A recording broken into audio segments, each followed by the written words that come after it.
Oke, jadi tadi kita udah coba main Monster Apocalypse ya.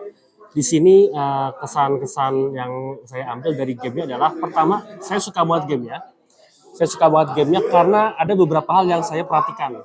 Pertama, di game ini adalah waktu kalian naruh building seperti ini benar-benar menentukan gameplay kalian, termasuk menentukan strategi kalian mau ngapain begitu.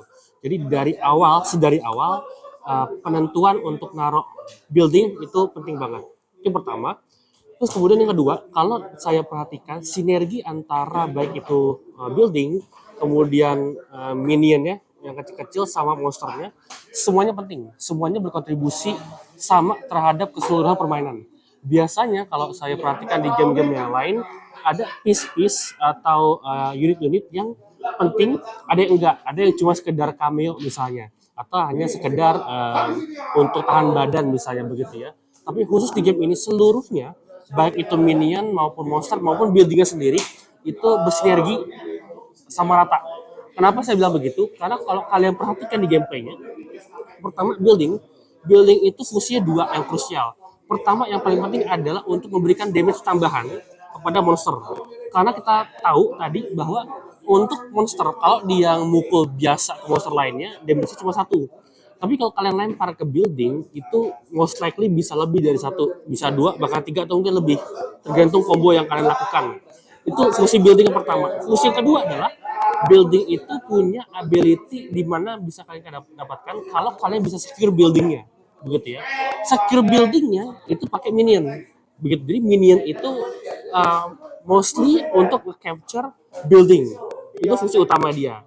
Jadi di sini kebayang ya korelasi sinergi antara ability building yang bisa didapat dari securing melalui minion terhadap power up monster-monster ini.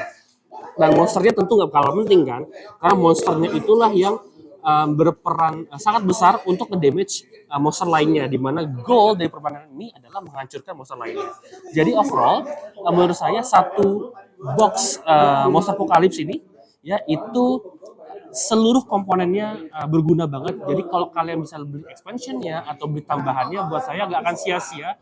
Karena tadi masing-masing minion, masing-masing monster, masing-masing building, termasuk petaknya sendiri. Karena kalau kalian lihat kan penempatan buildingnya maupun spawn minionnya itu ada tempat-tempatnya. Jadi petaknya sendiri itu sangat berpengaruh terhadap strategi yang akan kalian pakai.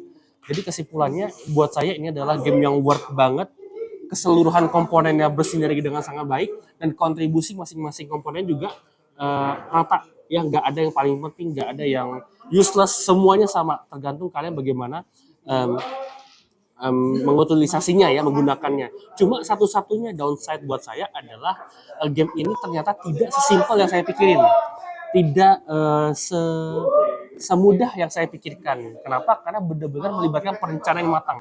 Perencanaannya tidak hanya dimulai saat kalian battle, benar-benar di awal deploy kalian punya building ataupun minion, itu sangat mempengaruhi perencanaan kalian ke depannya begitu.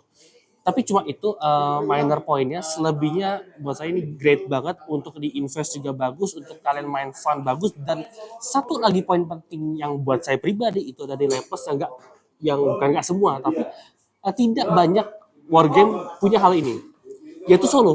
Karena di Monster Apocalypse ini punya role co-op mode, di mana co-op mode itu kalian akan menggerakkan dua monster untuk lawan satu monster besarnya, dan co-op mode itu memungkinkan kalian untuk main gamenya secara solo. Dan saya sebagai seorang solo board gamer, game-game yang memiliki solo varian buat saya itu penting banget begitu.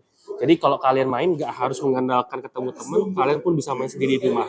Jadi itu aja kesan dan pesan saya. Pertama kali main Monster Apocalypse, buat kalian yang pengen tahu bisa cek di YouTube, bisa cek di websitenya, atau kalian bisa gabung ke komunitas kita di Oracle Games Indonesia.